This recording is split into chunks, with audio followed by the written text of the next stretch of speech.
فوز عمری اللہ ان اللہ بصیر بالعباد ولا حول ولا قوة الا باللہ العلی العظیم حسبنا اللہ ونعم الوکیل نعم المولا ونعم النصیر اعوذ باللہ من الشیطان اللعین الرجیم بسم اللہ الرحمن الرحیم الحمد للہ الذی لا مضاد له فی ملکہ ولا منازع له فی امرہ ولا شبیہ له فی عظمتہ ثم الصلاة والسلام علی رسولہ الکریم الامی المکی المدنی القرشی الہاشمی بالقاسم محمد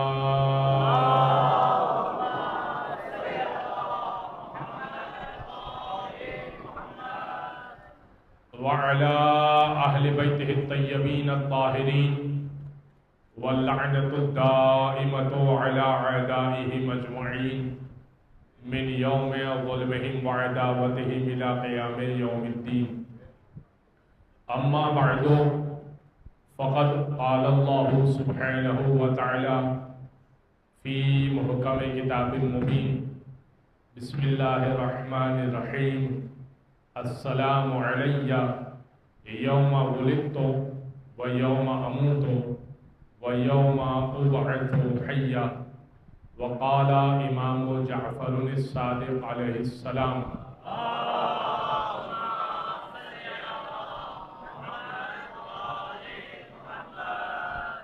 السلام علیک یا وارث آدم صفوت اللہ السلام علیک یا وارث نوح نبی اللہ السلام علیکہ یا وارث ابراہیم خلیل اللہ صلوات علی محمد وعلیہ وسلم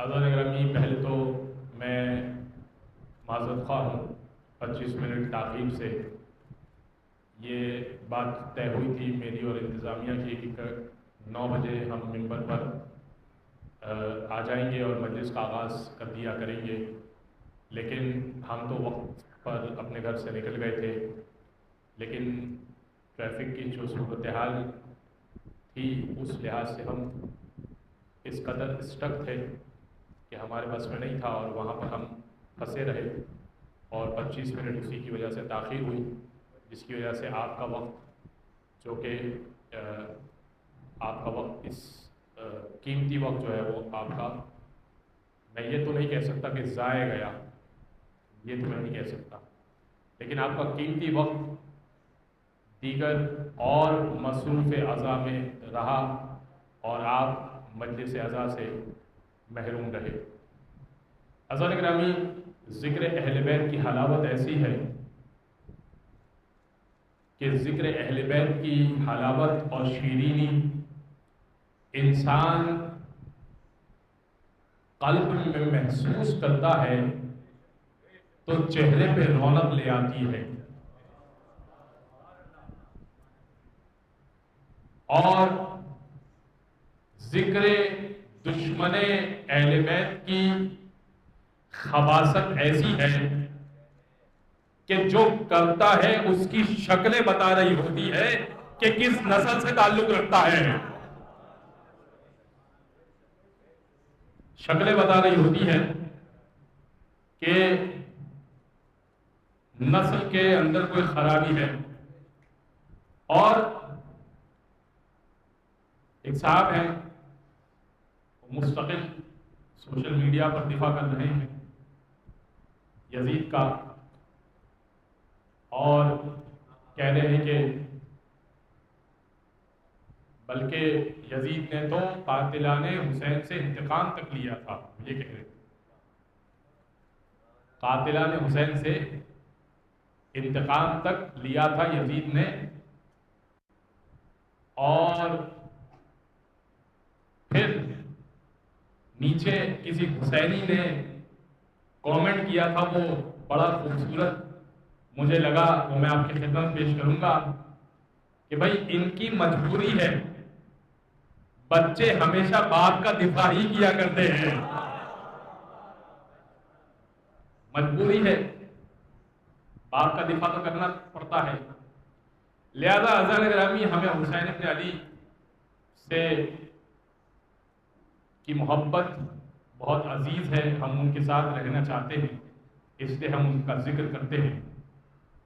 اور بعض لوگ یہ سوال کرتے ہیں کہ تم ماتم کیوں کرتے ہو، کچھ سینہ زنی کیوں کرتے ہو، کیوں علم کیوں نکالتے ہو، روتے کیوں ہو؟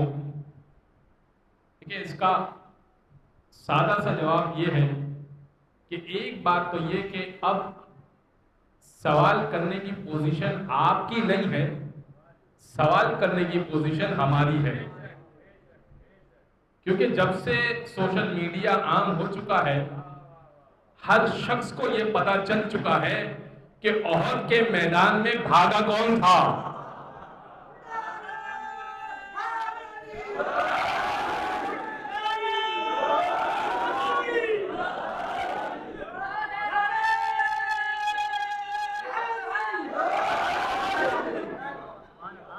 کون رسول کو چھوڑ کے چلا گیا تھا احد کے میدان میں؟ کس کے لیے آیتیں اتری تھی؟ اچھا، ایک صاحب نے کہا کہ بھائی وہ تو اللہ نے معاف کر دیا، یہ آیت بھی ہے۔ اچھا، تو وہ بھاگے ایک مرتبہ تھوڑی تھے، احد میں بھاگنے پر معاف کر دیا تھا تو حنین میں بھی تو بھاگے تھے، اس کی معافی کی بھی تو آیت لے کر آئیے۔ بھاگنا تو ان کی عادت تھی۔ میں ایک بہت بڑا چیلنج یہاں سے پیش کر رہا ہوں، آپ تاریخ اسلام میں یہ دکھا دیجئے مجھے کہ کسی کو تیگ کرنا اور واصل جہنم کرنا تو بہت دور کی بات، مکہ مار کے ناک سے خون نکالا ہو، یہی دکھا دیجئے۔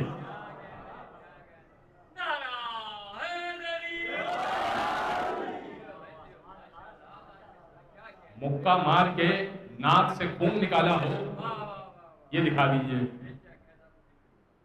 بزرگ گرامی، ہمارا عنوان زیارت وارثہ ہے۔ کل حضرت آدم کے اوپر گفتگو ہوئی تھی اور آج کچھ گفتگو حضرت آدم کے بعد حضرت نوح پر بھی ہوگی، اور حضرت وقت بچا تو حضرت ابراہیم پر بھی گفتگو ہوگی۔ میں نے کل عرض کیا تھا کہ کس طرح سے آدم صفی اللہ ہیں، چنے ہوئے ہیں، لیکن کچھ باتیں رہ گئی تھیں۔ جب پروردگار نے یہ کہا کہ انی جاعل فی الارض خلیفہ، میں زمین پر ایک خلیفہ بنانے جا رہا ہوں، تو ملائکہ نے کیا کہا؟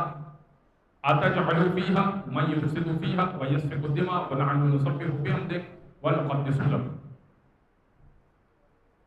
اچھا، پروردگار نے جب آدم کا پتلا تیار کر دیا تو سب سے کہا تھا کہ سجدہ کیجیے آدم کی طرف، اسجدوا لآدم، آدم کی طرف سجدہ کیجیے۔ فسجدوا، سب نے سجدہ کیا الا ابلیس ابا واستکبر وکان من الکافرین۔ سورہ بقرہ کی آیت پڑھ لو آپ کی خدمت میں۔ اس نے تکبر کیا اور غلو کیا، وَكَانَ مِنَ الْكَافِرِينَ، اور وہ تھا ہی کافروں میں سے، یعنی اس کا کفر پہلے سے ہی تھا، چھپا ہوا تھا۔ اب میں اس جملے کو وضاحت کر دیتا ہوں۔ دیکھیے عزیزان گرامی، پروردگار نے آدم کا پتلا جب تیار کیا تھا تو پروردگار نے کہا تھا کہ میں اس کو سجدہ کرنے کا کہوں گا، لیکن تم میں سے ایک ہوگا جو نافرمان ہوگا۔ اللہ نے یہ پہلے ہی کہا تھا، روایتوں کے جملے ہیں، ظاہر ہے کہ یہ بات قرآن میں نہیں ہے، کچھ آیتیں پڑھی تو ظاہر ہے کہ قرآن کی تفسیر حدیثوں سے ملتی ہے۔ تو اللہ نے کہا تھا کہ ایک ایسا ہوگا، فرشتوں سے کہا تھا ایک ایسا ہوگا جو آدم کو سجدہ نہیں کرے گا۔ اچھا، ابلیس کی اتنی عبادت تھی، قرآن نے کہا وَكَانَ مِنَ الْجِنِّ، جنوں میں سے تھا، لیکن عبادت اتنی تھی کہ پروردگار سے فرشتے یہ کہنے لگے کہ اے پروردگار اتنی عبادت کرتا ہے کہ اگر تو کہے اجازت دے تو ہم اسے اپنے ساتھ اپنے آگے امام بنا کر کھڑا کر دیں، یعنی ہماری قیادت کرے۔ یعنی فرشتوں کی عبادت تو مسلم ہے نا، جو رکوع میں ہے، جو سجدے میں تو سجدے میں، جو قیام میں تو قیام میں۔ وہ فرشتے یہ کہنے لگے کہ اس نے اتنی عبادت کی ہے، ابلیس نے اتنی عبادت کی ہے، تو اگر تو کہے تو اس کو ہم آگے کھڑا کر دیں، اپنی صف میں لے آئیں۔ پروردگار نے کہا کہ تمہیں جو بہتر لگے، اور ابلیس کو اپنی صف میں لا کر کھڑا کر دیا گیا عبادت کی بنیاد پر۔ یہ جملہ یاد رکھیے گا، کانا من الکافرین، تھا ہی پرانا کافر۔ عبادتوں کو دیکھا، اپنی صف میں لا کر کھڑا کر دیا۔ اللہ نے یہ اناؤنسمنٹ کیا کہ آدم کو سجدہ کرنے کا کہوں گا، تم میں سے ایک ہوگا جو سجدہ نہیں کرے گا۔ اب ہر فرشتہ آ کر کہہ رہا ہے اچھا 6000 سال ابلیس نے عبادت کی تھی، 6000 سال۔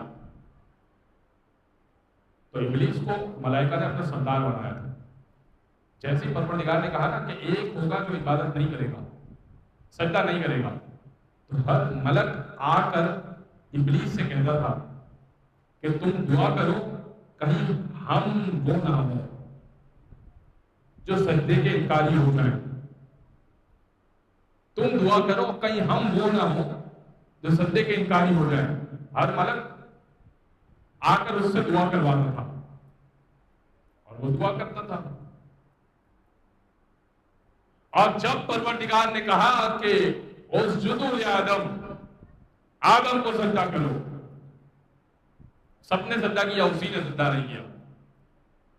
تو اب اللہ نے سوال کیا، قرآن کی آیت ہے، ما منعک ان تسجد لما خلقت بیدی، کس بات نے تجھے منع کیا کہ تو سجدہ نہ کرے؟ لما خلقت بیدی، جسے میں نے اپنی قدرت سے تخلیق کیا، اسے کیوں سجدہ نہیں کرتا؟ کس بات نے تجھے منع کیا؟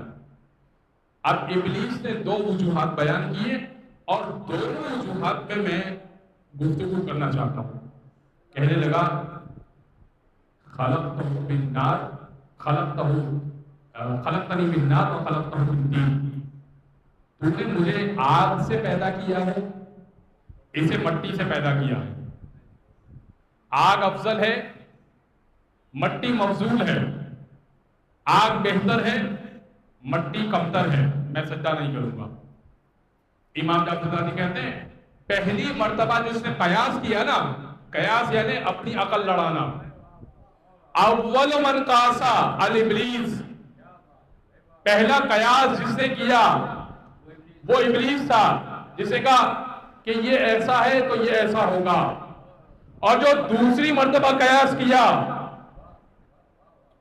وہ جا کے دیکھیے، بہت بڑا نام ہے، امام ہے۔ ان سے امام نے پوچھا تھا، امام جعفر صادق نے، بھائی تم قیاس کرتے ہو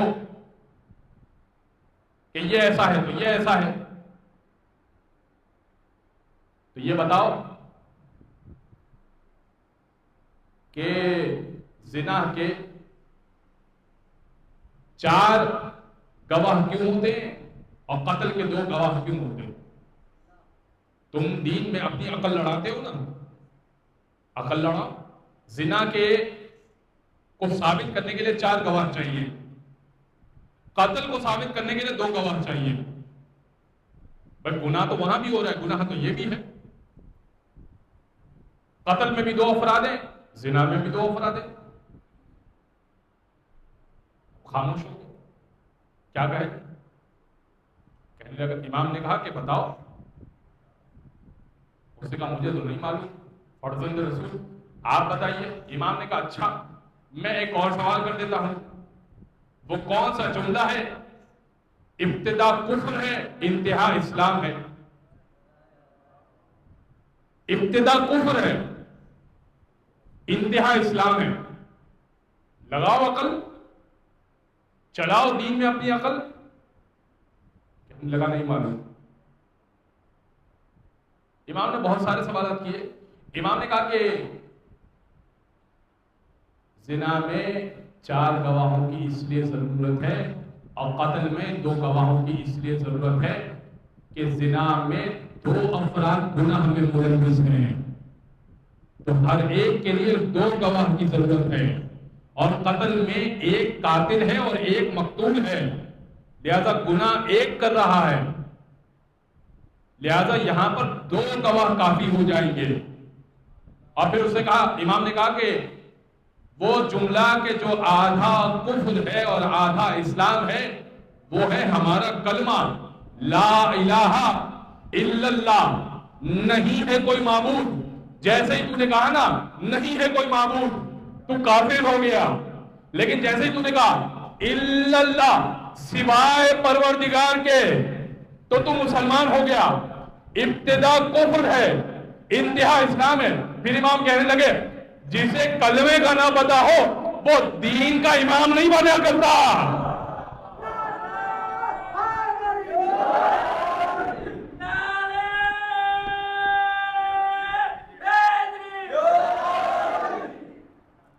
لہذا پہلا قیاس کس نے کیا؟ ابلیس نے.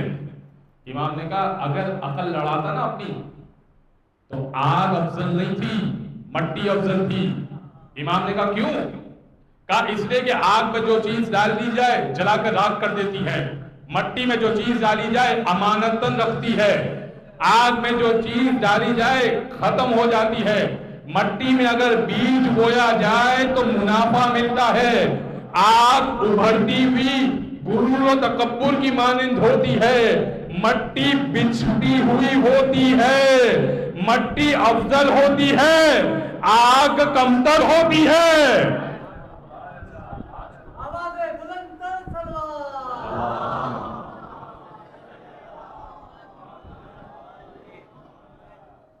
امام نے کہا اتنی بھی عقل نہیں تھی ابلیس میں، اتنی بھی عقل نہیں تھی ابلیس میں.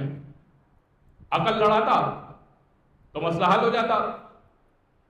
اچھا پھر کیا ہوا کہ اللہ نے دوسری وجہ کہی، اور یہ وجہ خود اللہ نے بیان کی. یہ وجہ اللہ نے خود بیان کی. ماں منع کا، آپ توجہ اس جانب رکھیے گا، ماں منع کا ان تسجد لما خلقت بیدی استکبرت ام کنت من العالین.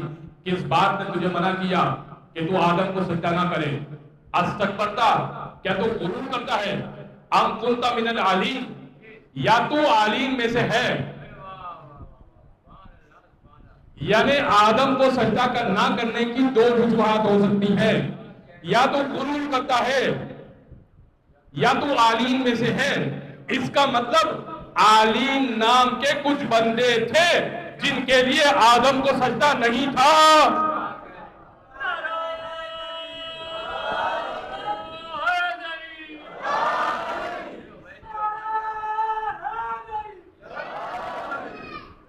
کون ہے بھیا عالین؟ عالین کون ہے؟ اللہ نے آپشن 2 رکھے، استکبرت ام کنت من العالین، کیا تو تکبر کرتا ہے یا تو عالین میں سے ہے، بلند مرتبہ لوگوں میں سے. عالین یعنی بلند مرتبہ لوگوں میں سے. کیا تو تکبر کرتا ہے یا بلند مرتبہ لوگوں میں سے ہے؟ عالین ہے علی کی جمع. اگر یہ انوار عرش پر ہوں تو سارے علی کہلاتے ہیں، فرش پر ہوں تو سارے محمد کہلاتے ہیں.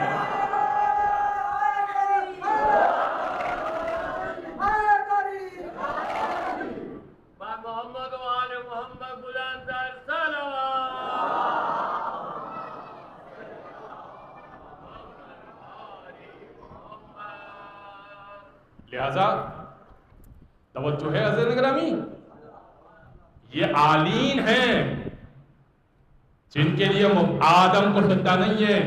وہ آدم کے آگے نہیں جھکیں گے، وہ آدم کو سجدہ نہیں کریں گے. ارے آدم تمہاری توبہ قبول ہوگی ان کے صدقے. دلیل دوں گا، ایسے ہی جملہ خطابت کا نہیں کہا، قرآن کی آیت پیش کروں گا اس لیے کہ میرے برادران اہل سنت مجھے بتایا گیا کہ میرے بھائی بہت موجود ہیں. وَتَلَقَّى آدم من ربہ بکلمات، آدم کو کچھ کلمات تعلیم دیے، تلقین کیے، فتلقا تلقین کیے آدم من ربہ، رب کی جانب سے آدم کو کچھ کلمات تلقین کیے، فتاب علیہ، تو آدم نے توبہ کی، کچھ نام اللہ نے پہلے تعلیم دیے، اس کے بعد آدم نے وہ نام پڑھے تو آدم کی توبہ قبول ہوئی۔ انہو هو التواب الرحیم، سورہ بقرہ کی آیت ہے، اور وہ بے شک توبہ قبول کرنے والا ہے۔ وہ کون سے نام تھے جو آدم نے پڑھے تو آدم کی توبہ قبول ہوئی؟ ارے یہ وہی نام تھے جو عالی تھے جن کے لیے سجدہ نہیں تھا۔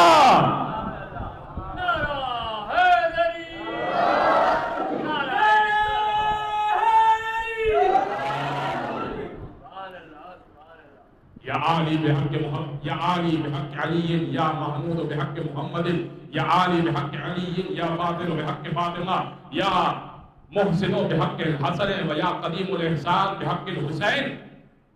اس طرح سے جبریل نے تلقین دی، آدم یہ نام اس طرح سے پڑھو، اللہ تمہاری توبہ قبول کرے گا۔ وہ ستون مسجد کوفہ میں موجود ہے جہاں پر حضرت آدم کی توبہ قبول ہوئی ہے، وہ ستون حضرت آدم کا توبہ موجود ہے۔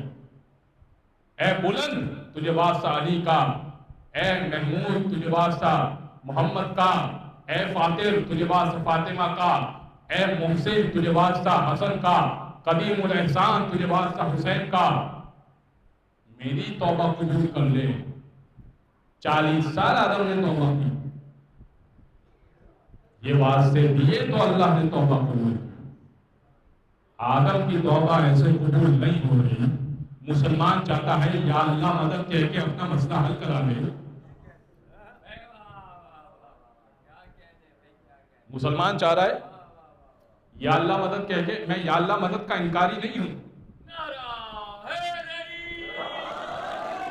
میں یا اللہ مدد کا انکاری نہیں ہوں، وہ یا اللہ مدد کہہ رہا ہے کہ محمد کے پاس جاؤ، علی کے پاس جاؤ، فاطمہ کے پاس جاؤ، حسن کے پاس جاؤ، حسین کے پاس جاؤ، اور ان کے پاس سے ہوتے ہوئے میرے پاس آؤ۔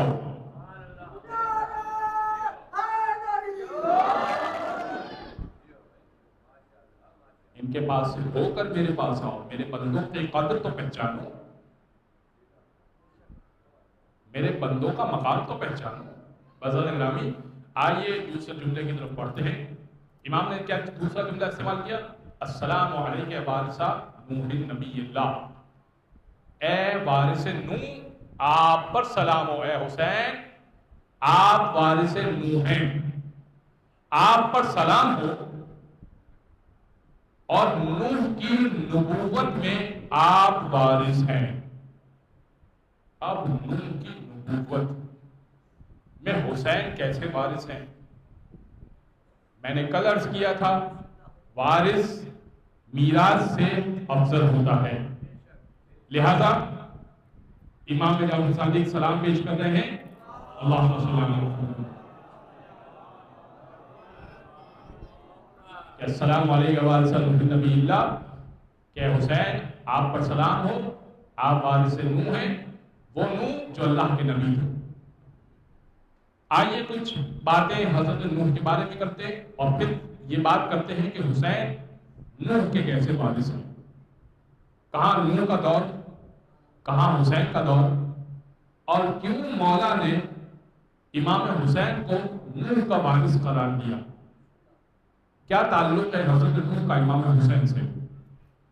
حضرت نوح نے 2500 سال عمر پائی، 950 سال تبلیغ کی، قرآن میں اس کا ذکر موجود ہے، اور حضرت نوح نجیب اللہ کا لقب پاتے تھے، نجیب تھے، اللہ کے برگزیدہ نبی تھے۔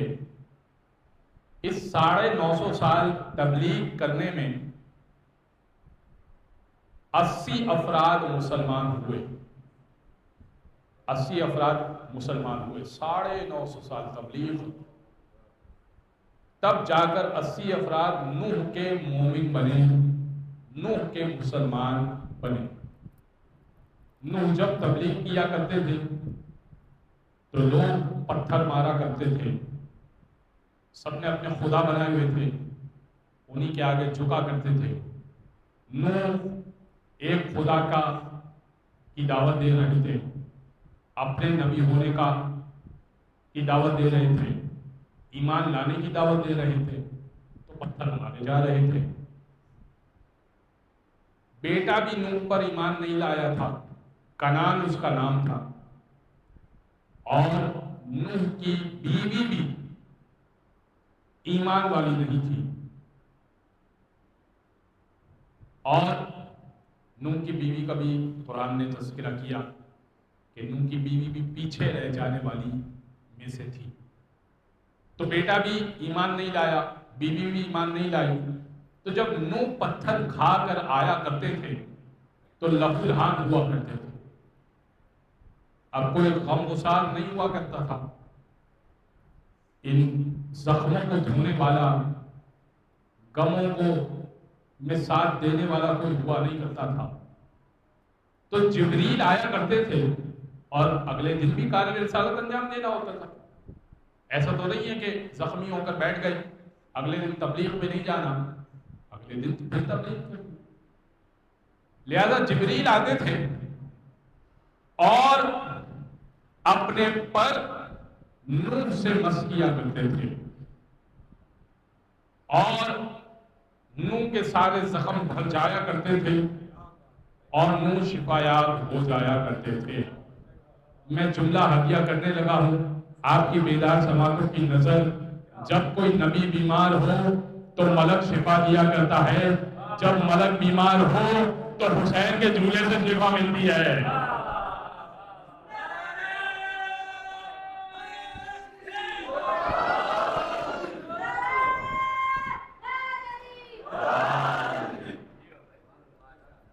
جب نبی بیمار ہو تو ملک شفا دے دیتا ہے، جب ملک پریشان ہو حسین کے جھولے پہ آ جاتا ہے۔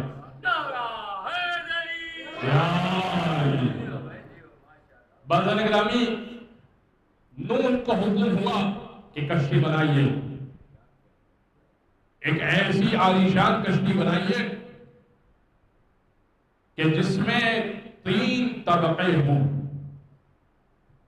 3 طبقاتی کشتی بنائیے۔ نچلے حصے میں جانوروں کو رکھا جائے، ایک ایک جوڑا، ایک ایک پیر جانوروں کا رکھا جائے، اس لیے کہ جب طوفان آئے گا تو سب بہہ جائے گا اور جانوروں کی نسل بھی باقی نہیں رہے گی۔ تو ہاتھیوں کو بھی رکھا، شیروں کو بھی رکھا، لومڑیوں کا بھی ایک جوڑا رکھا، اور بڑے بڑے سارے جانور، بکریوں کا بھی ایک جوڑا رکھا، اور ہر بڑا جانور، ہر چھوٹا جانور ایک جوڑا نوح نے رکھنا تھا اللہ کے حکم سے۔ اس لحاظ سے ایک کشتی تیار کرنی تھی۔ بیچ کے حصے میں انسانوں نے رہنا تھا،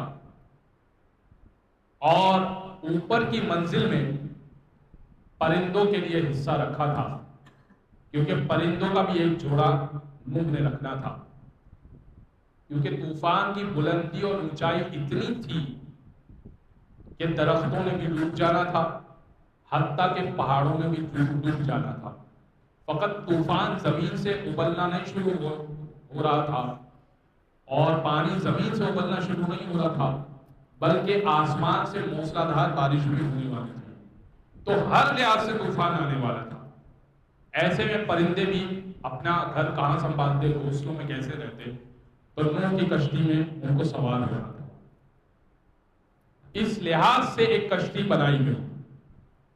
ظاہر ہے کہ اتنی وسیع و عریض کشتی بنانے کے لیے ایک طویل عرصہ درکار ہے، اور جب نوح کشتی بناتے تھے ویسے ہی کوئی ایمان نہیں لا رہا تھا، اور جب کشتی بناتے تھے تو لوگ مذاق اڑاتے تھے کہ نوح اتنی بڑی کشتی بنا رہے ہو، اس میں سوار کون ہوگا، اس میں بیٹھے گا کون، چلے گی کہاں پر، کہاں چلے گی بھائی۔ نوح کہتے تھے کہ وقت آئے گا جب چلے گی بھی اور بیٹھنے والے بیٹھیں گے بھی، لیکن لوگوں کو سمجھ میں نہیں آتی تھی کہ نوح کی کشتی کیا اہمیت رکھتی تھی، لوگ سمجھ نہیں رہے تھے کہ اس طوفان میں اگر بچ سکتے تھے تو نوح کی کشتی بچا سکتی تھی. نوح کی کشتی اگر سمجھ میں آ گئی تو اب حدیث ہدیہ کرنے لگا ہوں. مسلو اہل بیتی کمثل سفینۃ نوح، میرے اہل بیت کی مثال سفینہ نوح کی مانند ہے، کشتی نوح کی مانند ہے. من رکبہا نجا ومن تخلفہا غرق وہوا، جو اس میں قدم رکھے گا نجات پا جائے گا، جو اہل بیت سے منہ موڑے گا غرق ہو جائے گا، ہلاک ہو جائے گا.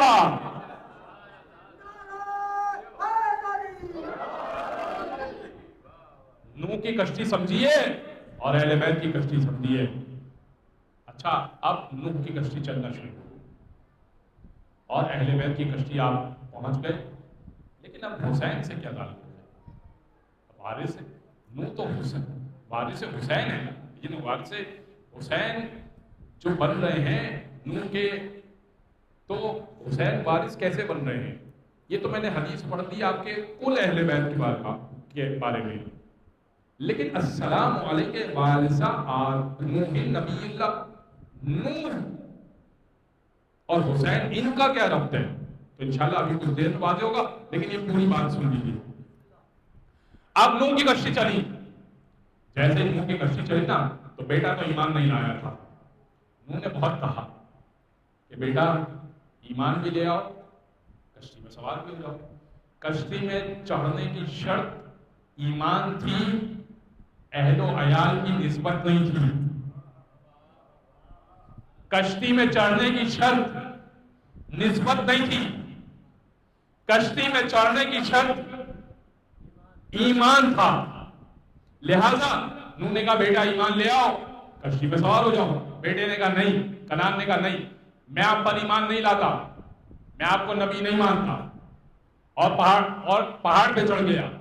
تاریخ نے لکھا ہے، اللہ مجلسی کی تاریخ کی لکھی ہوئی کتاب سے پڑھ رہا ہوں، انہوں نے لکھا کہ جو انبیاء کی حالت پر انہوں نے لکھی، انہوں نے کہا کہ کنعان یہ کہنے لگا کہ بابا جان طوفان کتنا بھی بلند ہو جائے، پہاڑ میں چڑھ جاؤں گا، چوٹی تک پہنچ جاؤں گا، یہاں تھوڑی طوفان آئے گا. تو نوح نے کہا بیٹا پہاڑ بھی ڈوبے گا، تم بھی ڈوبو گے، یہ پہاڑ بچانے والا نہیں ہے. نوح کے جملے کو حفاظت سے رکھیے گا. نوح نے کہا تھا پہاڑ نہیں بچائے گا، نہ پہاڑ نوح کے بیٹے کو بچا سکا، نہ پہاڑ کسی اور کو بچا سکا.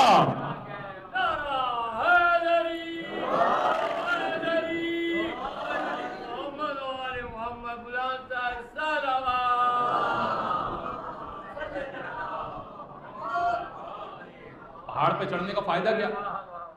اپنی بے عزتی خود ہی کرانے والی بات ہے. ڈوبنے کا مقام ہے، وہاں شرم سے ڈوبنے کا مقام ہے یا پانی میں ڈوبنے کا مقام ہے؟ دونوں جگہ ڈوبنے کا مقام ہے نا. تو حضرت گرامی بس نوح کا بیٹا ڈوب گیا. جیسے ہی ڈوبنے لگا نا تو سورہ ہود کی آیت آپ کی خدمت میں ہدیہ کر رہا ہوں. ایک مرتبہ حضرت نوح کہنے لگے پالنے والے ہے تو میرا بیٹا، اجازت دے دے کہ سوار کر دیں. 3 بیٹے نوح کے سوار ہو چکے ہیں. حام سوار ہو چکا، سام سوار ہو چکا، یافس سوار ہو چکا. یہ تینوں ایمان لے کر آئے، لیکن نوح کا چوتھا بیٹا کنعان ایمان نہیں لایا، سوار نہیں ہوا. کہا ہے میرا بیٹا، سوار کرنے دے. پروردگار نے سورہ ہود میں کہا یا نوح انہ لیس من اہلک انہ عمل غیر صالح. اے نوح یہ تیرے اہل بیت میں سے نہیں ہے، اس کا عمل اچھا نہیں ہے. معلوم ہوا اہل بیت میں شامل ہونے کے لیے عمل اچھا ہونا چاہیے.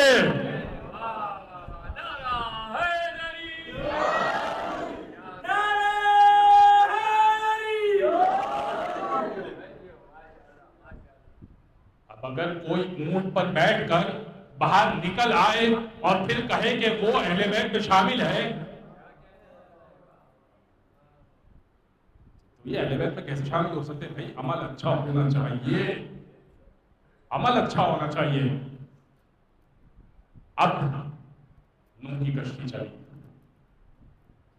اور جیسے ہی رسول اللہ نے کہا نا کہ مثل اہل بیتی کمثل سفینۃ نوح، میرے اہل بیت کی مثال سفینہ نوح کی مانند ہے، من رکبہا نجا ومن تخلف عنہا غرق وہوا، جو اس میں قدم رکھے گا نجات پا جائے گا، جو منہ موڑے گا ہلاک ہو جائے گا، غرق ہو جائے گا۔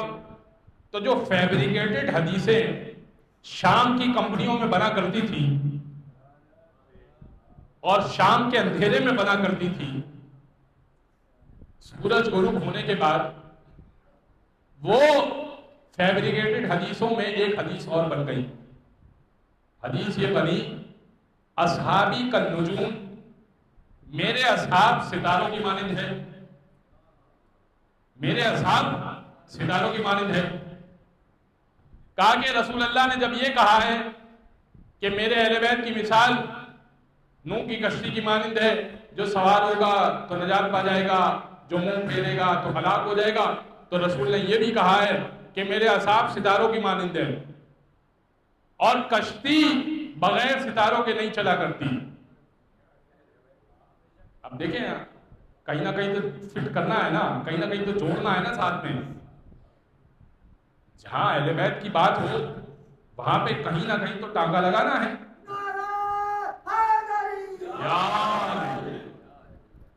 آیت اللہ ناصر مکارم شیرازی نے اس کا بہترین جواب دیا اپنے مقالے میں، کہتے ہیں اولاً تو یہ حدیث سندن ضعف غلط جعلی ہے، ثانیاً اگر یہ بات مان لی جائے کہ چلے حدیث ٹھیک ہے، تو اللہ کے رسول نے یہ مثال یوں نہیں دی تھی کہ میرے اہل بیت کی مثال کشتی کی مانند ہے۔ اللہ کے رسول نے مثال دی تھی کہ میرے اہل بیت کی مثال کشتی نوح کی مانند ہے، اور کشتی نوح دن میں چلی تھی، رات میں نہیں چلی تھی جو ستارے کی ضرورت پڑے۔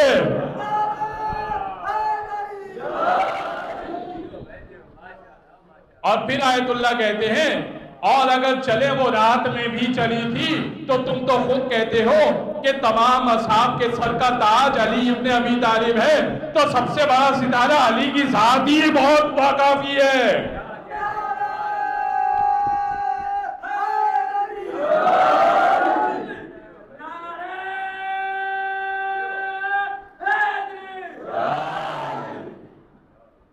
بات پہنچ رہی ہے بھائی، کشتی نوح دن میں چلی تھی، رات میں نہیں چلی تھی۔ پھر اس کے اوپر چونکہ فارسی میں تھا تو ترجمہ کرنے والے نے ایک اور حاشیہ لگایا، اس سے کہا ہاں لیکن اگر کسی کو دن میں تارے نظر آتے ہوں تو اس کا کچھ نہیں کیا جا سکتا۔ اور کسی کو دن میں بھی تارے نظر آتے ہوں زبردستی، اس کا کچھ نہیں کیا جا سکتا۔ بازار گرامی، اب آئیے یہ سمجھے کہ حسین کیسے بادشاہ، میں منزل مسائل پر آ جاؤں گا کیونکہ عنوان کو مجھے سمیٹنا ہے۔ دیکھیے جب رسول نے یہ کہا کہ میرے اہل بیت تمام کے تمام سفینہ نوح کی مانند ہے، تو حسین کے لیے الگ سے کہا ان الحسین مصباح الہدی وسفینۃ النجات، حسین ہدایت کا چراغ ہے، حسین ہدایت کی کشتی ہے۔ ان الحسین مصباح الہدی وسفینۃ النجات، حسین ہدایت کا چراغ ہے، حسین نجات کی کشتی ہے۔ اب میں ان دونوں باتوں کو جوڑ کر آپ کے اذہان کو بیدار کرنا چاہتا ہوں۔ مجھے بتائیے ایمان سے، حسین کی سفینہ، نوح کا بھی سفینہ، حسین کے پاس بھی کشتی ہے، حسین تو بتاتے خود کشتی ہے، اور نوح کے پاس بھی کشتی ہے۔ ایمان سے بتائیے، میں 2024 میں آج بیٹھنا چاہتا ہوں نوح کی کشتی میں، بیٹھ سکتا ہوں؟ کیوں بھائی؟ اس میں تو نجات تھی نا، نجات ہے نا نوح کی کشتی میں، تو میں بیٹھنا چاہتا ہوں؟ نہیں بیٹھ سکتے بھائی، طوفان بھی ختم ہو گیا، کشتی بھی ختم ہو گئی۔ حسین کی کشتی میں بیٹھنا چاہوں؟ پروردگار نے کہا، رسول اسلام نے کہا ان الحسین مصباح الہدی وسفینۃ النجات، نجات کی کشتی حسین کی ذات ہے۔ بہت آسان ہے حسین کی کشتی میں بیٹھنا، یزیدیت کو چھوڑو، حسین کی ذات کو مان لو۔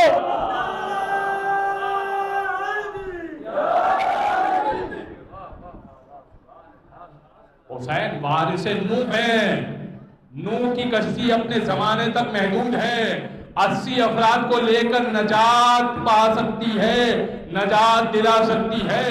حسین کی کشتی قیامت تک آنے والوں کو نجات دے سکتی ہے۔ حسین وارث نوح ہے۔ بس عزیزان گرامی، یہ حسین ابن علی ہے جن کا کمال یہ ہے کہ جب چلے ہیں تو 72 کو لے کر اس طرح سے چلے کہ ان کو پتا ہے کہ میرا چھوٹے سے چھوٹا سپاہی بھی کافی ہے مارکے کو سر کرنے کے لیے، اور میرا بڑے سے بڑا جری بھی اگر گھوڑے پر سوار ہو کے فرات کی جانب چلنا شروع کر دے تو فوج اشکیہ راستہ چھوڑ دے۔ حسین کے لیے 72 کافی ہے، لیکن پھر بھی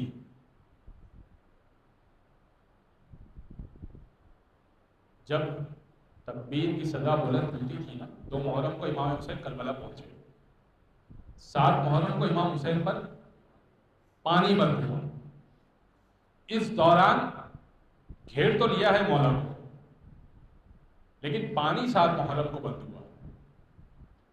اس دوران فوجی دستے آتے جا رہے ہیں، 1000 کے لشکر نے ابتدان گھیرا ہے، کہاں 72 کہاں 1000، اس کے بعد 10,000، اس کے بعد آتے جا رہے ہیں۔ جیسے ہی کوئی دستہ آتا تھا نا تو تکبیر کی صدا بلند ہوتی تھی، تو بی بی زینب سوال کرتی تھی کہ حسین بھیا، کیا کوئی ہماری طرف آیا؟ کیا کوئی ہمارا چاہنے والا، ہمارا مددگار آیا؟ فرمایا کہ فوج اشکیہ میں اضافہ۔ بی بی کہتی تھی ہائے حسین بھیا، آپ کتنے غریب ہیں، بھیا آپ کتنے مظلوم ہیں، وہاں فوجی دستے آ رہے ہیں، آپ کی کوئی نصرت کرنے نہیں آ رہے۔ جب بار بار تکبیروں کی مستقل صدائیں آتی رہی اور متواتر دنوں میں آتی رہی تو بی بی کو خیال آیا۔ بی بی نے کہا کہ بھیا، آپ کا ایک دوست تھا حبیب ابن مظاہر بچپن کا، وہ کہاں؟ اس کو بلائیے نا۔ امام نے کہا کہ ہاں، حبیب کو بلایا جائے، حبیب کو بلایا جائے۔ خط لکھا، اور آج بھی حضرت حبیب کی قبر مبارک پر خدا آپ کو، مجھے، ہم سب کو زیارت امام حسین نصیب فرمائے۔ امام حسین کی زری سے بس الٹے ہاتھ پر حضرت حبیب کی قبر موجود ہے۔ آج بھی یہ خط حضرت حبیب کی قبر پر لکھا ہوا ہے، جو چادر ان کی قبر پر چڑھائی ہوئی ہے، امام حسین کا۔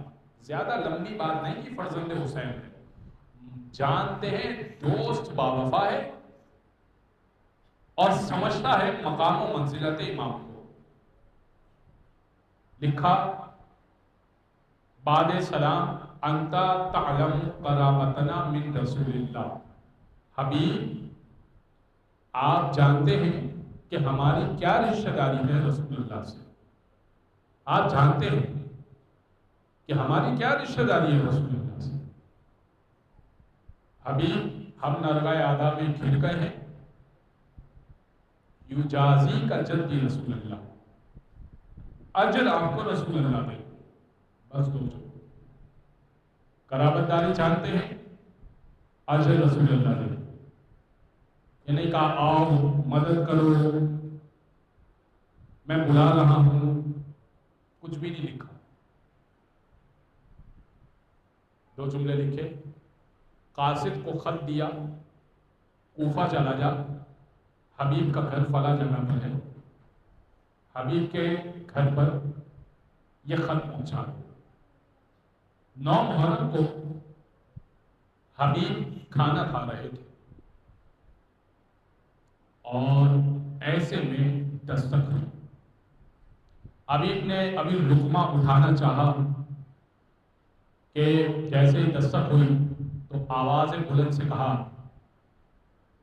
من فی الدار، من فی الباب، دروازے پر کون ہے؟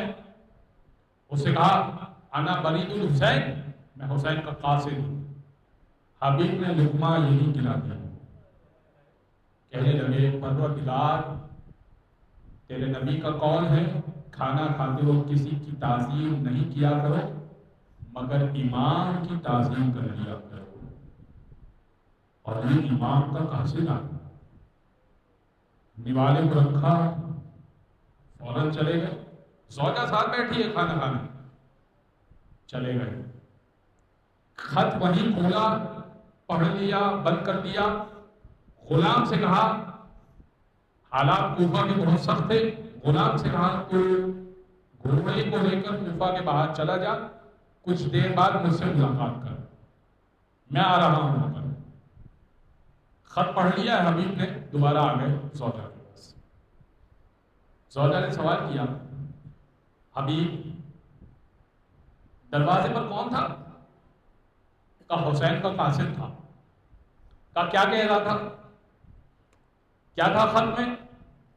کہا خط میں تھا کہ حسین کو گھیر لیا گیا ہے، حسین تنہا ہے، مدد کے لیے پکار رہے ہیں. کہا پھر کیا سوچا آپ نے؟ اب حبیب اپنی زوجہ کا امتحان لینا چاہتے ہیں. کہتے سوچ رہا ہوں جاؤں یا نہ جاؤں. زوجہ کہنے لگی، حبیب اپنی تلوار مجھے دے دیجیے، میرے ہاتھ کے کنگن آپ پہن لیجیے. ارے زہرا کا لال بلا رہا ہے اور آپ یہ کہہ رہے ہیں کہ میں سوچ رہا ہوں کہ میں جاؤں یا نہ جاؤں. سوچ رہا ہوں کا کیا مطلب ہے؟ کہ بس اے مومنہ تیرا امتحان لینا مقصود تھا،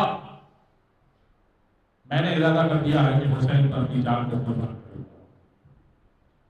اس بات کے دوران حبیب کو کچھ تاخیر ہو گئی پہنچنے، نکلتے اور پہنچتے. جب حبیب پہنچے تو غلام گھوڑے کی باہوں کی باہیں ڈال کے کہہ رہا تھا گلے میں کہ اگر میرا آقا نہ آیا نا تو میں تجھ پر سوار ہو کے حسین کی مدد کو چلا جاؤں گا. حبیب کا یہ سننا تھا کہ غلام سے کہنے لگے، جا تجھے میں نے آزاد کر دیا. غلام کہنے لگا، آقا یہ اب آزاد کر رہے ہیں، اب تو کربلا لے جائیے اور حسین پر قربان کر دیجئے. حبیب اپنے غلام کے ساتھ چلے. جیسے ہی کربلا پہنچے ایک مرتبہ تکبیر بلند ہوئی، اللہ اکبر. جیسے ہی تکبیر بلند ہوئی اب جناب زینب نے پھر سوال کیا، بھیا یہ تکبیر کیسی تھی؟ امام حسین نے کہا، ارے ہمارا دوست حبیب آیا ہے، ہماری نصرت کے لیے آیا ہے، ہماری مدد کے لیے آیا ہے. سننا تھا، شہزادی کا سننا تھا. شہزادی خوش ہوئی، کہنے لگی، ارے ہمارا سلام دیجیے گا حبیب کو، ہمارا سلام کہیے گا. امام حسین نے کہا، حبیب آئیے استقبال کرتے ہیں. اور شہزادی نے آپ کو سلام دیا ہے. حبیب نے ایک مٹھی خاک اٹھائی اور اپنے سر میں ڈالی اور کہنے لگے، اللہ نے قربت علی کی بیٹی کی آقا زادی غلاموں کو سلام بھجوا رہی ہے. اللہ ولعنت اللہ علی القوم الظالمین سيعلم الذين ظلموا أيام القلب ينقلبون